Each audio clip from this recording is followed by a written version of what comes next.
This is the fractured skull of a Neanderthal who lived 70,000 years ago. Evidence shows he suffered a devastating head injury, but survived it.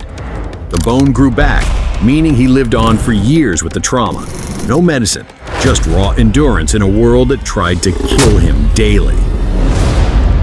Now compare that to modern humans. The truth is, the Stone Age wasn't made for people like you, a soft modern body with a brain wired for comfort. Back then, you were not the apex predator. You were just another meal. Saber-tooths, ancient parasites, rival tribes, even the wrong berry could kill you. Every hour brought a new threat, each one worse than the last. So now ask yourself, how long would you survive in the Stone Age? Let's find out, hour by hour. Your first few hours in the Paleolithic world are deceptively quiet. No shelter, no direction, just open terrain and constant exposure. Modern humans, shaped by centuries of comfort and structure, are biologically and psychologically unprepared for this environment. The brain instinctively searches for patterns, plans, and safety, but finds none. Within an hour, the physical toll begins. Neanderthals regularly moved across rugged landscapes, covering 5 to 9 miles a day in search of resources. Their feet were calloused and adapted to harsh terrain. In contrast, modern souls, soft and untrained, are quickly shredded by flint, thorns, and sharp stones. Even a minor cut can turn lethal without antiseptics. The climate adds another layer of risk. Depending on the season, exposure brings the threat of hypothermia or heat stroke. Neanderthals were built for cold, with stocky frames and heat-retaining builds.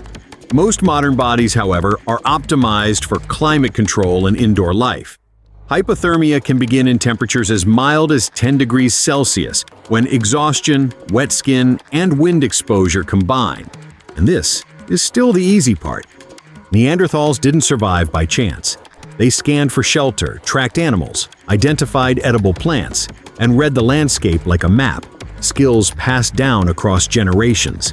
By contrast, a modern human dropped into this world lacks all context. Even basic decisions, like whether to head uphill or down, become dangerous guesses. In a world with no margin for error, that hesitation alone could be fatal. As the sun climbs higher, so do the risks. Dehydration begins long before the body shuts down. Within 6 hours, the average human, especially one in motion under open sun, will experience dry mouth, cognitive decline, and rising core temperature. The body can survive up to 3 days without water, but symptoms begin within hours. And in the Paleolithic, finding safe water was more about knowledge than luck. Stagnant pools may appear clear, but even Neanderthals had to avoid bacterial contamination.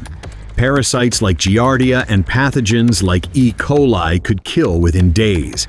Without tools to boil, containers to carry, or inherited knowledge to identify safe sources, every sip becomes a gamble, and one wrong choice could be fatal. Insects add a constant low-level threat. Prehistoric mosquitoes, lice, and flies weren't just irritants. They carried disease and infection. With no repellents, soap, or layered clothing, exposed skin became a magnet. Lice could lead to secondary infections. Biting flies targeted the eyes and ears. Neanderthals used smoke, mud, and fire to protect themselves. But without those defenses, open wounds become breeding grounds for bacteria. But the most dangerous creatures in this world weren't insects. They were the apex predators. In Ice Age Eurasia, the top of the food chain included Panthera spelaea, cave lions, Crocuta spelaea, giant Ice Age hyenas, and Homotherium, scimitar-toothed cats.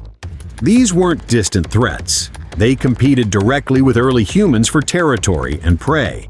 The cave hyena, for example, rivaled modern lions in size and had a bite force among the strongest of any known mammal. Fossil records confirm they scavenged human remains, and in some cases hunted them. Unlike modern wildlife, these predators had no reason to fear humans. Neanderthals learned to track them, avoid them, and in some cases, trap them. But for a modern human lacking that ancestral knowledge, even the smallest mistake could prove fatal. Scent carries through wind. Movement draws attention. Panic amplifies everything. Out here, modern humans aren't apex predators. They're exposed, unarmed, and unaware. In the eyes of the Paleolithic ecosystem, they're prey. By now, exhaustion has set in. Muscles weaken, lips crack, and the body begins rationing energy, shutting down non-essential functions in an effort to preserve core systems. But in the Paleolithic world, physical fatigue isn't the greatest threat. It's the absence of strategy. Modern humans lack the inherited instincts and environmental awareness that guided survival in this era. Reaction replaces planning, and that gap widens with every hour.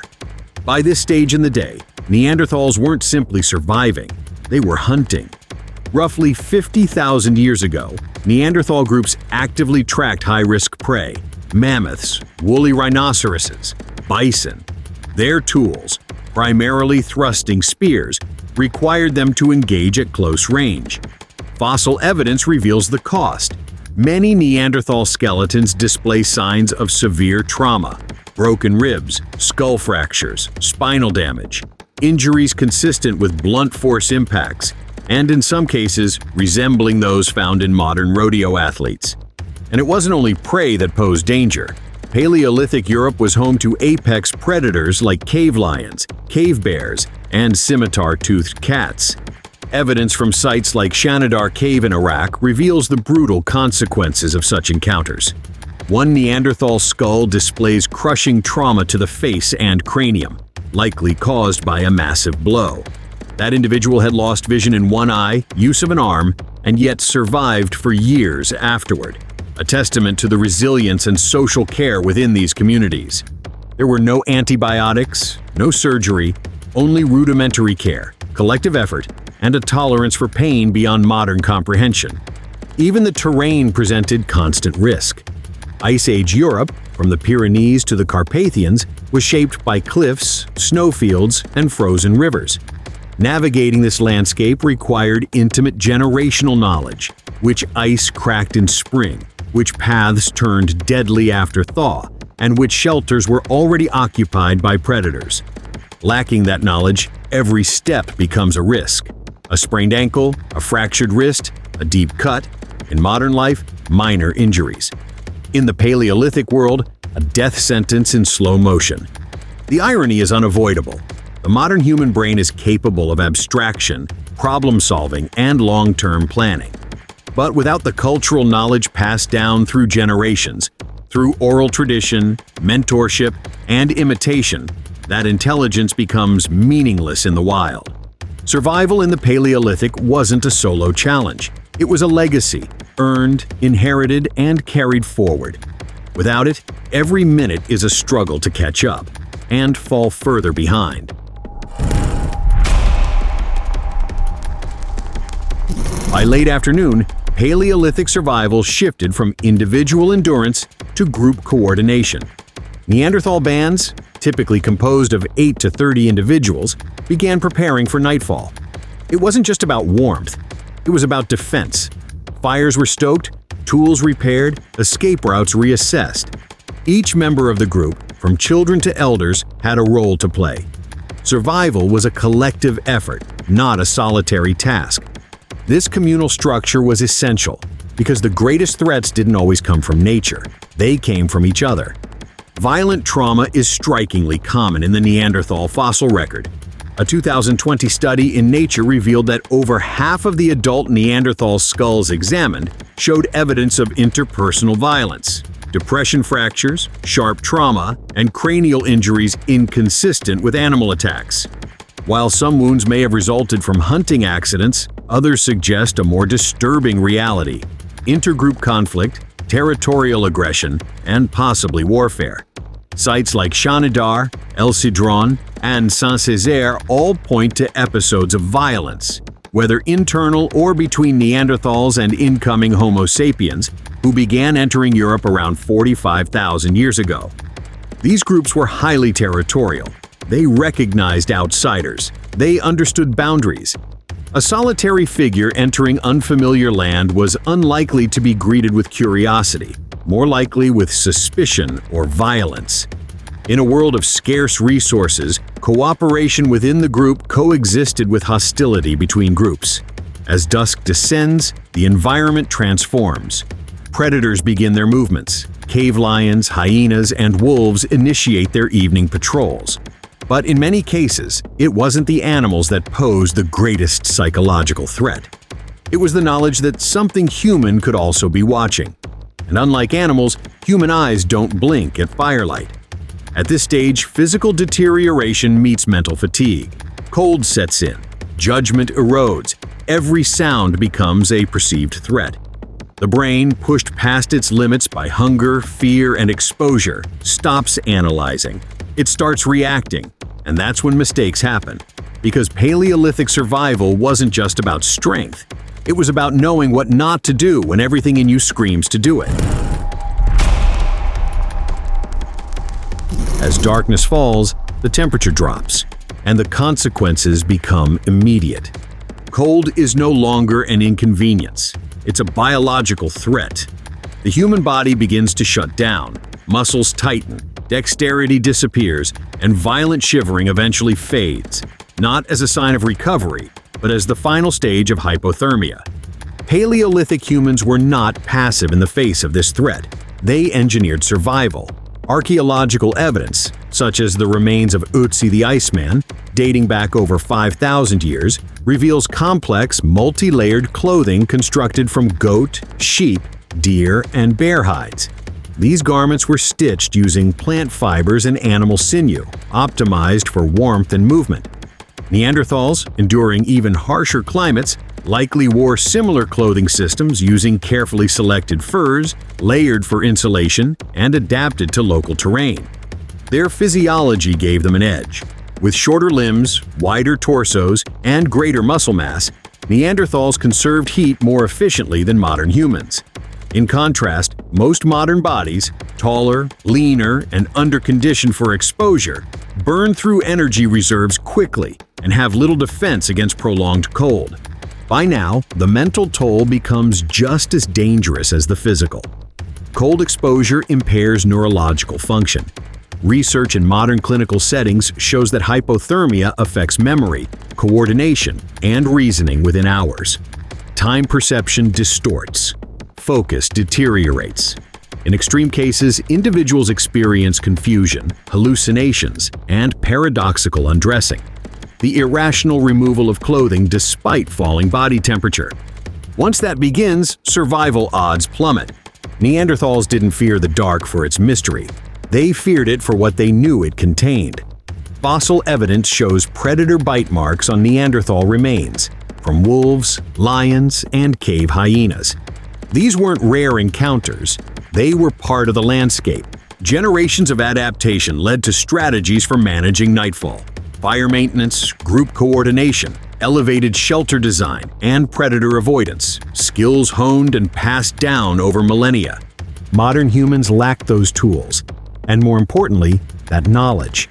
Without fire, shelter, or warmth, night becomes a slow collapse of both body and mind. And as motor control fades, as cognition unravels, and as sensation drains from the hands, survival slips further out of reach. At this stage, consciousness is slipping. Not sleep, shutdown. The body begins conserving energy, redirecting resources to core systems while abandoning non-essential functions. The hunger response fades, movement slows, thought disappears. This is not resilience, it's collapse. By this time, a Neanderthal would be deep within a shelter, fire burning, kin nearby. Sites like Shanidar Cave in Iraq reveal not only survival, but care. Multiple Neanderthal skeletons show signs of long-term disability, including blindness and limb loss, yet they lived for years. These weren't isolated individuals. They were members of communities that protected and supported them. Far from brutish, Neanderthals were socially intelligent, environmentally attuned, and strategically cooperative. By contrast, modern humans, placed alone in the Paleolithic world, are reduced to instinct. But the instincts are wrong. Survival knowledge once passed down through generations, tracking prey, identifying shelter, anticipating weather, is gone. In its place, abstract reasoning, scattered pop culture references, and a physiology built for comfort, not confrontation. With systems failing one by one, even immediate danger fails to register. A nearby predator would not trigger escape, only paralysis. The fight-or-flight response, once essential, becomes meaningless when hypothermia, starvation, and isolation have already done their work. This stage isn't about toughness. It isn't about mental grit. It's about evolutionary fit, and the modern human has drifted too far. Our ancestors weren't passive survivors. They mastered the Ice Age. They crossed glaciers, outwitted predators, overcame injury, and endured scarcity with nothing but tools, cooperation, and cultural memory. Modern humans are their descendants, but the skills that built civilization have replaced the instincts that once preserved life. This isn't failure by weakness, it's failure by adaptation. A species so successful it evolved past the need to survive the wild, and in doing so, lost the very edge that once defined it.